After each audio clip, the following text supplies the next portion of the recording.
Nah, terus si pemuda itu bilang, ya emang nggak ada yang aneh. Ya gue begini-begini aja ke pasar begini, jualan begini segala macamnya. Tapi kan nggak mungkin lah katanya. Masa begitu aja jadi calon ahli surga katanya. Sampai nggak tuh ke poin ke langit ketujuh apa karena ke tingkatan ketujuh. Kita masih di tingkat satu atau ya naiklah ke tingkat dua tadi nafsu lawamah gitu ya. Apa? Eh, kita menyesal lah gitu. Bahwa kita sudah melakukan kesalahan, kita menyesal atas kesalahan itu.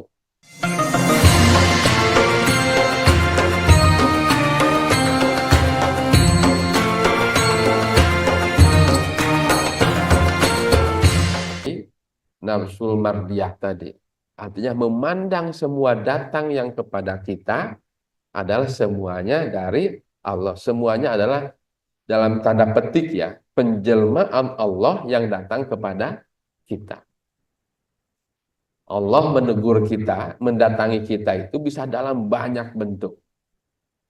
Bisa dalam bentuk orang marahin kita, bisa dalam bentuk orang memuji-muji kita, bisa dalam bentuk anak kita, bisa dalam bentuk nikmat, segala macam, dalam bentuk musibah. Itulah Allah datang kepada kita. Dalam rangka apa? Dalam rangka mengingatkan kita bahwa ujungnya kita akan kembali kepada Allah. Makanya kalau kita memaknai kalimat inna lillahi wa inna ilaihi roji'un itu bukan hanya bagi mereka yang meninggal sebenarnya. Sesungguhnya semua dari Allah dan akan kembali kepada Allah. Bukan hanya untuk meninggal. Makanya ketika orang mendapatkan amanah, banyak juga yang mengucapkan inna lillahi wa inna ilaihi roji'un. Bahwa sesungguhnya ini dari Allah dan jabatan ini akan kembali kepada Allah. Artinya jabatan ini akan selesai lah gitu pada akhirnya dalam konteks sosial. Nah, itulah kita manai, maka perjalanan ibadah haji dan ibadah umrah itu dengan sekian banyak tantangannya, terutama tantangannya itu adalah tantangan lebih kepada bagaimana mengelola diri kita. Makanya Allah mengingatkan tadi wala jidala itu dalam rangka itu. Maka diakhirilah kalimat atau ayat itu dengan watajawwadu, maka berbekalah kalian fa inna khair zadit taqwa, dan sebaik-baik bekal adalah bekal takwa. Maka perkuat takwa itu apa? Kalau bahasa orang perusahaan mah governance lah gitu. Taat asas, taat aturan, taat regulasi gitu. Ya, kita aja di perusahaan atau di lembaga, di badan, di pemerintahan kan harus governance, harus taat aturan. Kalau nggak taat, bisa kena hukuman kan gitu. Misalnya kita tidak boleh melakukan ini, malah kita melakukan, maka kita dihukum, diperiksa lah. Kalau pemerintahan diperiksa BPK, kalau yang swasta mungkin diperiksa oleh auditor gitu ya. Kan itu diperiksa. Nah, dalam konteks ini juga sama, kita taat kepada Allah, governance-nya itu adalah dengan takwa itu. Takwa itu apa sih? Kan sederhana menjalankan apa yang diperintahkan dan meninggalkan apa yang dilarang. Sederhana juga itu kalimat itu gitu ya kira-kira gitu. Gampang lah gitu ininya apa namanya? eh Ngucapinnya tuh gampang gitu. Bahwa ini dilarang, sekali-kali mah boleh lah gitu kira-kira. Sudah sekali-kali ketagihan, udah itu. Eh, atau misalnya banyak hal lah yang kira-kira yang kemudian bisa mengakibatkan kita yang tadinya harusnya kita apa namanya bisa taat karena ada nikmat yang sedikit yang terasa di saat ini, kemudian kita terjerumus kepada hal-hal yang sifatnya fana. Fana itu adalah terbatas, yang suatu saat akan rusak karena kita semua yang kekal itu adalah nikmat dari Allah, nanti bertemu dengan Allah, liqa Allah di surganya Allah. Jadi Bapak Ibu sekalian, yang perlu kita latih sedari dini, sedari sekarang, Bapak Ibu sekalian, termasuk juga melatih tadi. Kalau ada yang orang marahin, Aduh, ingat si Abah, jangan-jangan nih Allah lagi datang melalui orang ini lagi marahin saya nih, gitu kira-kira. Kalau ada tiba-tiba orang muji-muji, aduh, teteh mama nih resep, seneng bisa umroh, rezekinya banyak. Aduh, ya Allah, jangan-jangan kok lagi muji saya dengan orang ini sehingga saya jadi jumawa misalnya. Jadi harus selalu ada rasa untuk apa ya istilahnya filtering lah untuk ini apa nih gitu dan kembalikan semuanya kepada Allah. Nah, mudah-mudahan dengan begitu kita menjadi tenang. Kita sudah masuk di nafsul mutmainnah, di jiwa yang tenang. Ini sudah tidak ada lagi apa namanya? Kehariwang lah, kehariwang itu apa ya?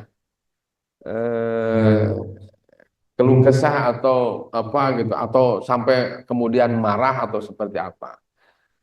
Khawatir dan lain sebagainya. Saya ingin cerita ini yang selalu saya ceritakan pada saat eh, di kepada para jamaah dan mungkin yang sudah mendengar ini akan mendengar berkali-kali nih cerita ini. Jadi ada seorang pemuda, baginda Nabi menyampaikan ada seorang pemuda yang datang ke masjid di Madinah tentunya itu dari pintu sana gitu ditunjukin sama baginda dan dia ahli surga di hari pertama. Datanglah banyak tentu pemuda yang lewat situ. Di hari kedua, baginda Nabi bilang lagi, akan datang orang yang sama yang kemarin melalui pintu yang sama. Dia adalah calon ahli surga. Kemudian di hari ketiga, baginda Nabi ngomong gitu lagi. Nah, satu orang ada yang datangnya dari situ terus. Nah, terus sahabat Nabi, eh, apa, Ibnu Amr kalau nggak salah itu, dia sampaikan, kalau kita mah, ya Fulan, boleh nggak saya nginap 3 hari, 3 malam di rumahmu? Karena aku sedang ada persoalan dengan keluargaku. Dia berbohong lah. Nah, diperbolehkan lah kira-kira ceritanya begitu. Nah, sebenarnya Ibnu Amr ini ingin melihat apa sih perilaku yang kemudian membuat baginda Nabi menyampaikan bahwa pemuda ini ahli surga. Nah, selama 3 malam setelah dilihat, diperhatikan, ternyata tidak ada yang istimewa dari apa yang dilakukan oleh pemuda ini. Sholat ya biasa aja gitu, hari-hari biasa gitu. Jadi nggak ada yang istimewa. Nah, baru kemudian Ibnu Amr bilang, "Eh, sesungguhnya saya berbohong kepada Anda, tapi saya penasaran." Akhirnya bahasa-bahasa kitanya, tapi gua penasaran, kenapa lu sama baginda Nabi jadi ahli surga? Gua perhatiin nih, gitu, kira-kira gitu kalau bahasa Betawi ya. Gua perhatiin nih, lu kagak ada yang aneh-aneh tuh. Ibadah lu begitu-gitu aja, apa sih rahasianya gitu kira-kira gitu ya. Nah, terus si pemuda itu bilang, ya emang gak ada yang aneh. Ya gue begini-begini aja ke pasar begini, jualan begini segala macamnya. Tapi kan nggak mungkin lah katanya. Masa begitu aja jadi calon ahli surga katanya. Dijamin sama baginda Nabi kira-kira begitu. Nah, cerita-cerita dari cerita itu akhirnya dia menyampaikan bahwa setiap malam sebelum tidur pemuda itu selalu memaafkan siapapun yang dianggap bersalah kepadanya, yang memaki-maki dia di pasar, yang ya, jelekin, yang pokoknya semua orang yang dianggap dalam tanda petik bersalah, dia maafkan. Hanya itu. Coba bayangin, satu kegiatan, ya tentu itu manifestasi terakhir ya. Memberikan maaf itu memberikan maaf. Kenapa coba Bu? Kalau orang marah nih, ini secara ini aja, kalau orang marah, yang capek yang marah apa yang dimarahin, Mbak? Hah? Kalau marah nih, misalkan saya nih, atau siapapun si A marah ke si B, yang capek yang marahin atau yang dimarahin? Apa yang marah atau yang dimarahin? Yang capek itu yang marah, Pak. Capek hati, Pak. Apalagi yang dimarahinya nyantai gitu kan. Yang kayak tadi saya lah gitu. Terus sama kenapa sih begini harus begini? Biasa aja kali gitu. Kalau sekarang biasa aja keles gitu kan gitu. Eh, Enggak, lu kan begini, harusnya begini, segala macam. Terus dia hanya nyantai aja gitu. Makin marah nggak? Makin makin capek nggak? Hati kita makin capek nggak? Makin capek. Makin tenang nggak? Boro-boro. Boro-boro tenang gitu. Jadi itu, Pak. Terus memaafkan dengan meminta maaf, bukan memaafkan ya. Meminta maaf dengan memaafkan itu sebenarnya jauh lebih berat minta maaf. Ya, benar nggak? Meminta maaf itu jauh lebih berat daripada memaafkan. Atau sebaliknya. Kan kadang-kadang ada gengsi ya. Lu kan yang salah, lu minta maaf lah. Enggak, gua enggak salah. Dia tuh yang salah ke gua. Harusnya dia yang minta maaf. Udah, lu aja yang minta maaf katanya. Enggak mau kecuali dia ini. Atau gini aja deh, gua baru mau minta maaf. Ada negosiasi dulu ada apa segala. Jadi Bu, memang kan kalimat sederhana itu.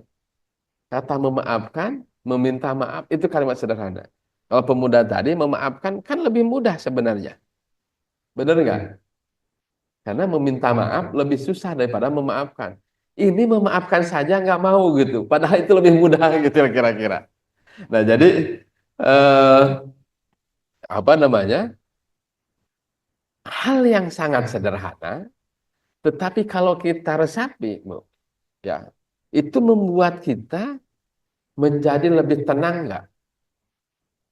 Misal nih, ini saya Bu sama Ibu nih, udah punya salah nih. Saya lah anggaplah punya salah. Bu, maafin saya ya. Terus kata Ibu, enggak, saya nggak mau maafin. Ya udah Bu, nggak apa-apa, tapi saya minta maaf ya. Kira-kira saya kalau nggak, sedikit plong bagi saya. Karena saya sudah minta maaf. Yang memaafkan plong nggak? Karena dia nggak mau memaafkan. Bisa jadi nggak plong. Nggak ini. Tapi kalau sama-sama memaafkan, kan jadi plong, jadi tenang gitu. Tapi kalau urusan misalnya, jadi, bah, tapi itu kan dia punya utang, apa utangnya dimaafin, itu lain cerita.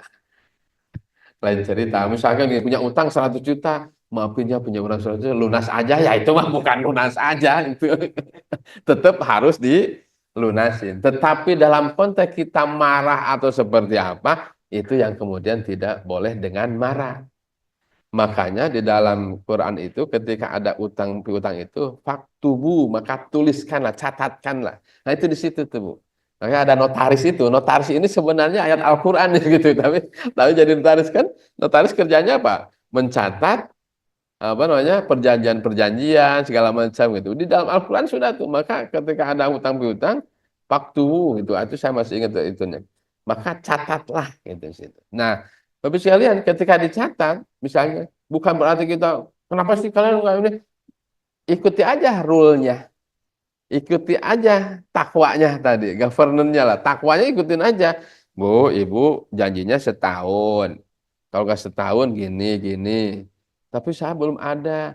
Ya Bu, terus mau gimana? Misalkan perjanjian lagi atau seperti apa.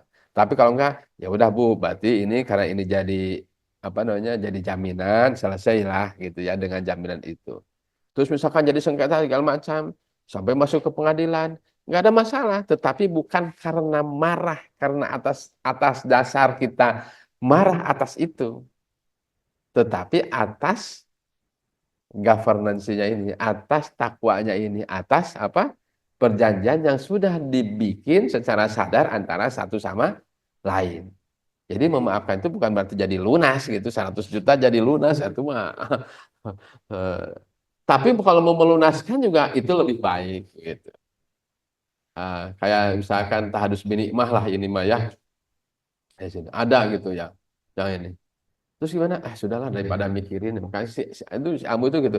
Daripada ngejar-ngejar mereka, kadang-kadang yang diutangin lebih galak daripada yang ngutangin.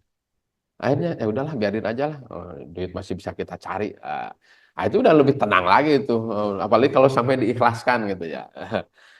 Jadi Bapak sekalian gitu. Karena apa? Karena ujungnya kita itu adalah kita ingin ada ketenangan di dalam jiwa kita ingin memiliki jiwa yang tenang, nafsul mutmainnah, itu yang menjadi tujuan kita. Mudah-mudahan dengan nafsul mutmainnah itu, dengan rasa tenang kita itu, kita tadi bisa sampai apa? Rodiyatam mardiyah. Jiwa yang saling ridho, jiwa yang saling apa namanya? Yang saling mengikhlaskan, jiwa yang saling kalau di dalam konteks mardiyah itu, dalam konteks mardiyah, jiwa yang saling mencintai. Makanya dalam salah satu cerita Robi'ah Al-Adawiyah itu, karena dia sudah saking mahabbahnya kepada Allah, dalam satu cerita diceritakan sama Cak Nun itu dengan epik, bagus lah kira-kira gitu. Kalau bahasa kita mah mungkin Robi'ah, ngapain kamu malam-malam bawa eh, air 1 ember? Saya ingin menyiram api neraka, kata dia. Kenapa kamu mau nyiram api neraka? Karena saya takut, ibadah saya karena saya takut terhadap api neraka.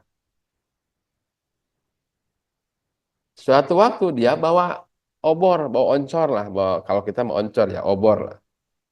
Ditanya lagi sama tetangganya, "Wahai Robiah, ngapain sekarang kamu bawa obor? Kemarin bawa apa namanya? Air, sekarang bawa obor." "Aku ingin membakar surga," katanya. Kan kalau dimaknai sebagai sekarang mah kaliwura gitu apa namanya? Nurus tunjung gitu, apalagi bahasa Indonesianya. Kaliwura, nurus tunjung, keterlaluan lah. Masa surga mau dibakar? Tapi dia bilang, karena aku takut ibadahku kepada Allah, karena aku menginginkan surga. Jadi aku beribadah kepada Allah semata-mata karena aku mencintainya. Nah, itu sudah levelnya sudah sangat ini. Nah, mudah-mudahan ya tadi prosesi haji, prosesi umroh adalah latihan kita untuk sampai ke nafsul mutmainnah sehingga rodiyatam mardiyah ujungnya adalah menjadi apa? Nafsul kamilah. Jadi kalau dalam bahasa ininya adalah insan kamilin, insan yang sempurna, manusia yang sempurna, manusia yang kemudian Allah ridho terhadap apa yang kita lakukan. Makanya apa sih yang menjadi tujuan hidup kita, kan sering ya, kita itu ingin mendapatkan ridhonya Allah Subhanahu wa Ta'ala. Tapi nafsu amarahnya masih kita pelihara. Nah, gitu kira-kira gitu. Kira-kira nyampe nggak tuh ke poin ke langit ketujuh apa karena ke tingkatan ketujuh. Kita masih di tingkat 1 atau ya naiklah ke tingkat 2 tadi nafsu lawamah gitu ya. Apa? Kita menyesal lah gitu. Bahwa kita sudah melakukan kesalahan, kita menyesal atas kesalahan itu. Atau naik lagi ke ini, kita sudah sering berbuat baik nih, Pak. Udah sengaja kita pakai kopiah nih, saya pakai kopiah segala macam. Kenapa pakai kopiah? Ini mah bukan gaya-gayaan, buat jagain saya. Kalau saya berbuat dosa itu minimal saya malu sama kopiah, misalnya begitulah. Ini kan soal ini aja. Hah? Tapi begitu ada yang ngajak, "Bah, ayo ke sana." "Kemana?" Ini pakai kopiah. "Tunda we kopiahna, tunda we." Akhirnya jalan loh gitu lah kan. Nah, itu masih nafsu apa namanya tadi? Nafsul hamba. Nah, tapi mudah-mudahan kita sampai ke nafsul mutmainah, ke jiwa yang tenang, di mana itu yang kita harapkan dengan latihan beribadah umroh, beribadah haji. Karena coba larangannya. Larangannya dalam bentuk apa coba? Larangan dalam umroh haji bentuknya apa? Bentuknya kebanyakan fisik. Jangan mencukur, ulah dikerudung, ulah pakai masker, terus apa lagi? Eh, pakai wangi-wangian, terus apa lagi? Eh, jangan menikah, jangan berhubungan menikahkan ya pada saat itu. Terus jangan berhubungan suami istri, jangan membunuh, termasuk membunuh binatang. Ya, kadang-kadang kita kan ada semut masuk, aduh, ayah rengit dikepluk, gitu kan gimana gitu. Nah, kayak gitu-gitu. Nah, itu kan bentuk-bentuk yang sangat sederhana, tapi latihan itu Kalau tidak kita latih betul, ya kita tetap akan selamanya tidak akan naik kelas. Jadi sekali lagi Bapak Ibu sekalian, mudah-mudahan dengan kita saling menasehati ini, dan terutama menasehati diri saya secara pribadi tentunya, itu kita sebagai manusia yang punya jiwa, yang punya nafas tadi, kalau dalam bahasa Arabnya, itu kita bisa naik kelas, bisa naik tingkat. Sayang, Bapak Ibu sudah mengeluarkan uang banyak untuk menjalankan ibadah umroh, ibadah haji, apalagi ibadah hajinya haji plus gitu ya, yang cukup lebih mahal daripada haji biasa misalnya. Tetapi itu hanya sebatas dijadikan untuk ajang di sosial media, hanya sebatas untuk kita gaya-gayaan, hanya sebatas untuk apa? Bahasa sekarang itu flexing ya, hanya sebatas flexing. Allah akan kasih kenikmatan itu.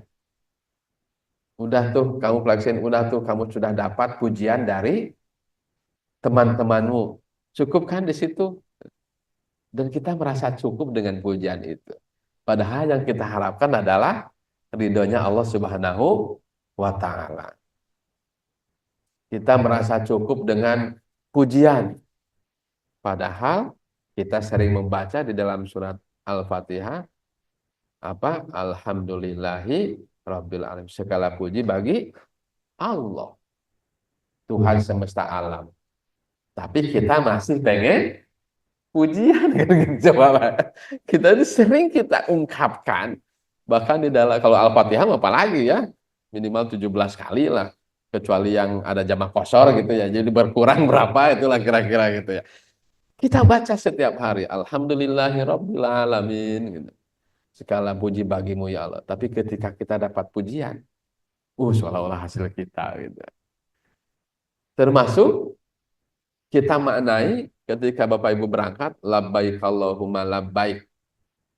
Aku penuhi panggilanmu. Ya Allah. Di sananya apa? Labbaikala syarikala kalabaik. Innal hamda, apalagi?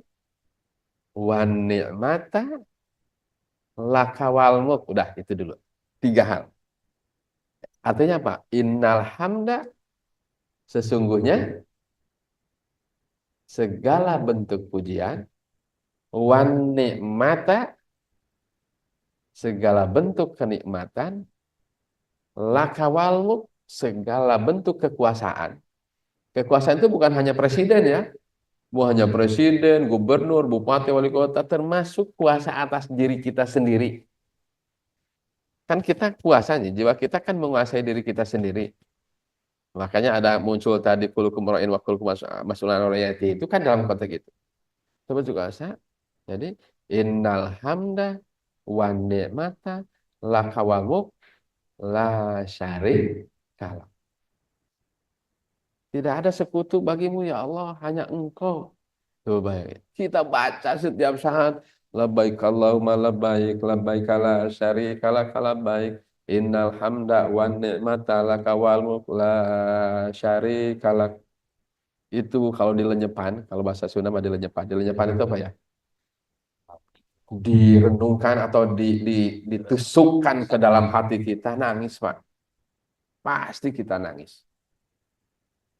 Kita mengingat semua nikmat, seolah-olah hasil kita, seolah-olah ini kita punya anak berhasil, seolah-olah hasil kita, kita punya rumah besar, seolah-olah hasil kita, kita menjadi juragan, kok seolah-olah hasil kita, semua nikmat yang Allah berikan seolah-olah kita bisa berangkat umroh, bisa berangkat itu, seolah-olah semua adalah hasil kita.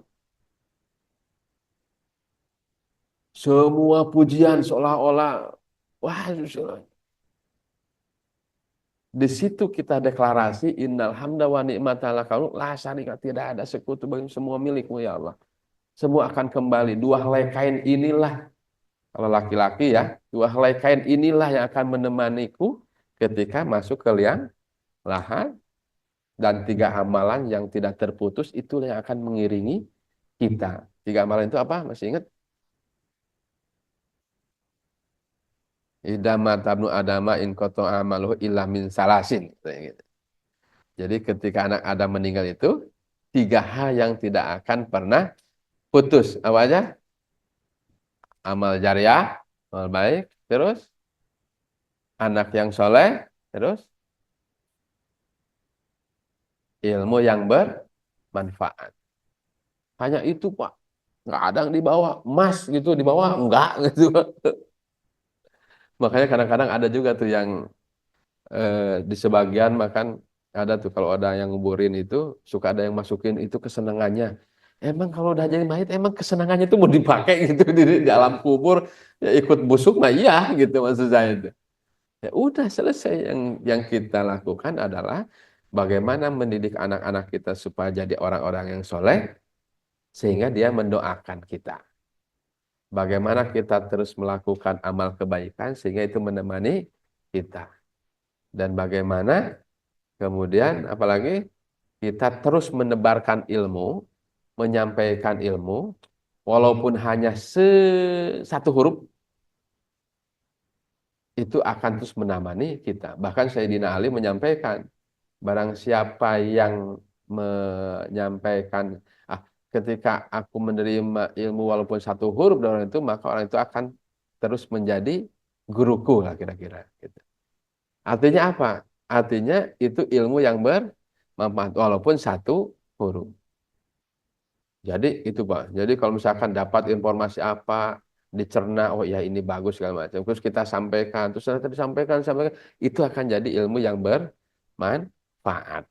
Jadi Bapak Ibu sekalian, teman-teman, kira-kira itu yang perlu menjadi persiapan-persiapan kita. Ini adalah hal yang sangat sederhana, biasa dijumpai, biasa dilakukan oleh kita.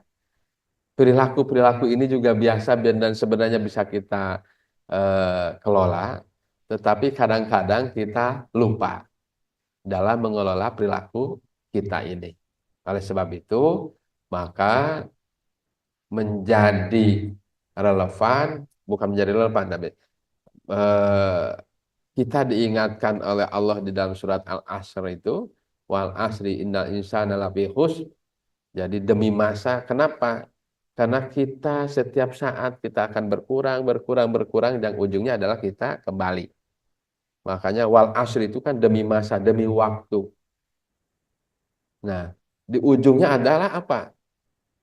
Karena kita ini tidak terasa nih waktu ini terus berjalan, kita berbuat salah.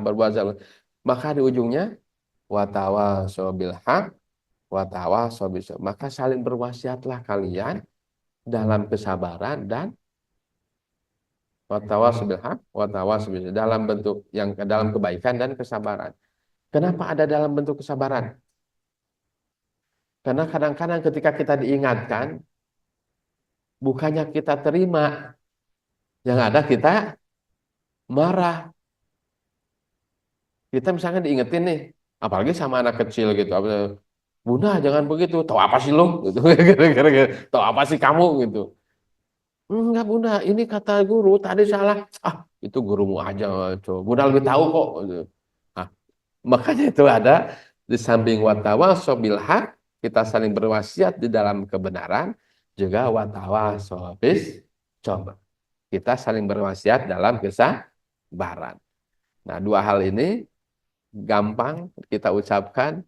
Mudah-mudahan Allah berikan kekuatan kepada kita untuk juga gampang melaksanakannya. Nah, mungkin itu dan terakhir tadi kan bekalnya watajawadu fa inna kharijati taqwa wattaquni ya ulil albab. Maka bertakwalah kepadaku wahai orang-orang yang berilmu. Gitu. Nah, makanya ulul albab itu kan orang-orang yang berilmu lah, bisa dimana berilmu. Makanya yuk kita terus untuk tidak lelah apa namanya masuk ke majelis-majelis ilmu, bukan hanya majelis kayak begini ya. Majelis ilmu itu bisa di mana saja, Bu. Bukan hanya di masjid, bukan hanya di musola, bukan hanya di tempat kayak kita misalkan di Bebetur di sini. Tetapi ilmu itu bisa kita dapatkan di pasar, di tepi pantai, di tempat wisata, di kantor, di tempat kerja, dimanapun ilmu itu akan tersebar, dan disitulah kita jadikan, niatkan bahwa itu adalah majelis ilmu. Dengan begitu, kita betul-betul bisa terus memahami, dan semakin hari, semakin bijak, semakin tenang, dan di ujungnya adalah mudah-mudahan kita menggapai apa yang kita cita-citakan, apa yang kita harapkan, yakni menggapai ridhonya Allah Subhanahu wa Ta'ala. Mungkin demikian saja dari saya. Sekali lagi mohon maaf yang sebesar-besarnya apabila ada hal-hal yang kurang berkenan, atau ada kalimat atau ada kata yang tidak pas. Mudah-mudahan kita diberikan kekuatan oleh Allah untuk menjalankan ibadah umroh. Yang belum haji berdoa, mudah-mudahan Allah segera berikan kemampuan ke kita untuk menunaikan ibadah haji. Dan tentu sekali lagi, mudah-mudahan apapun yang menjadi rintangan, yang menjadi tantangan, yang menjadi kesulitan, kita maknai bahwa semua yang datang itu semata-mata karena Allah.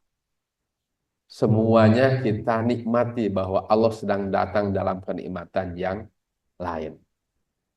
Nah, Bapak Ibu sekalian, ini satu lagi, jadi ingat kepada cerita para nabi. Untuk dapat nikmat atau untuk dapat menjadi insan kamilin itu, menjadi jiwa yang sempurna itu, kemarin sempat kita diskusi tentang apa betul ya seseorang untuk mendapatkan derajat itu dilakukan dengan mudah. Bahasanya gitu pertanyaannya. Sampailah kita ke para nabi. Jadi jauh banget kita diskusinya sampai kepada para nabi. Nah, ternyata setelah direnungkan, kira-kira ada nggak nabi yang jadi nabi, jadi rasul, itu tanpa ada ujian? Rasa-rasanya hampir semua itu mendapatkan ujian dulu, baru kemudian dia terangkat menjadi nabi dan rasul.